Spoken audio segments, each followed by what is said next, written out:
Oh! Yo! What's up mga idol? So ngayon, panibagong video at panibagong yun na naman, voice over ulit. So, BTS. So, yun mga idol. So, alam nyo na. So, ngayon mga idol, yung i-voice over natin is yung nag-ano tayo, nag home service tayo sa Camagayan, no? So, dito lang yan sa Cebu City mga idol. So, yun. Ito. Yung cover up tattoo mga idol. So, foreigner yung ano natin dito, yung client. So, shoutout ni Sir Eli. Eli yung ano, Eli yung pangalan niya. Eli. No? So, ito. Start na tayo mga idol. Yan. Tingnan mo natin yung ating kodigo. Tingnan natin yung kodigo natin mga idol.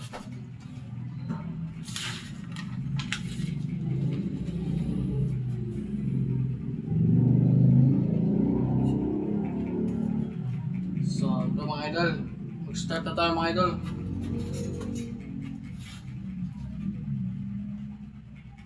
Ay, okay po. Okay. Yo! What's up mga idol? So ngayon, panibagong tatuan at panibagong kagwapuhan na naman tayo mga idol. So ngayon mga idol is mag-home service tayo mga idol. So may nag-text mga idol. Ano ba naman to? So yun, nag-home service tayo dyan. So sa Camagayan mga idol. So yun nga, shout out sa ating client na si Sir Eli na nanggaling pa ng ibang bansa mga idol. So, syempre, pasalamat din natin yung sa kanya, nag-refer sa akin, no? So, client ko din mga idol, si Idols, Rush Moon, no? Shoutout sa'yo, Idol Rush Moon. So, yon at yung gagawin natin dito is cover up. May old tattoo siya mga idol. Diyan sa may bandang liig. So, yung request ni Sir na design is rose black. Black rose. So, yan yung ating ginawa mga idol. So, dyan, nag-start na tayo dyan mga idol.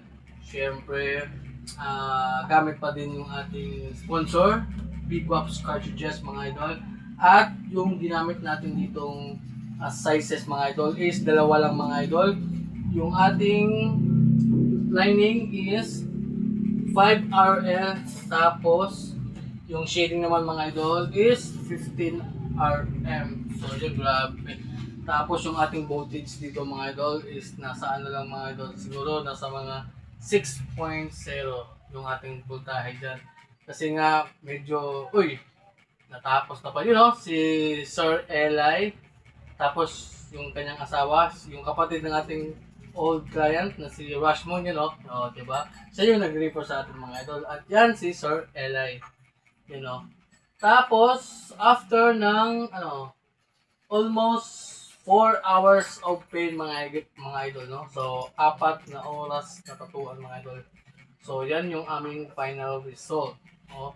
At talaga namang nagustuhan niya ng ating client at sabi niya, babalik pa daw siya ulit next year kapag, bumalik siya dito sa Pilipinas at magpapatato ulit siya kasi gusto niya magpalagay ng religious tattoo sa may binti niya mga idol.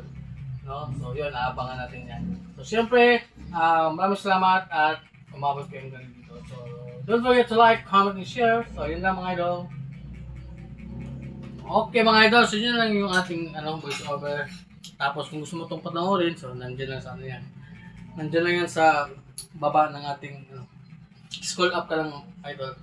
Sa Facebook. Pero kung sa YouTube naman, nasa short, no? Video tapos short. So, nandyan mga idol. So, yun lang mga idol. Maraming salamat and happy Wednesday mga idol.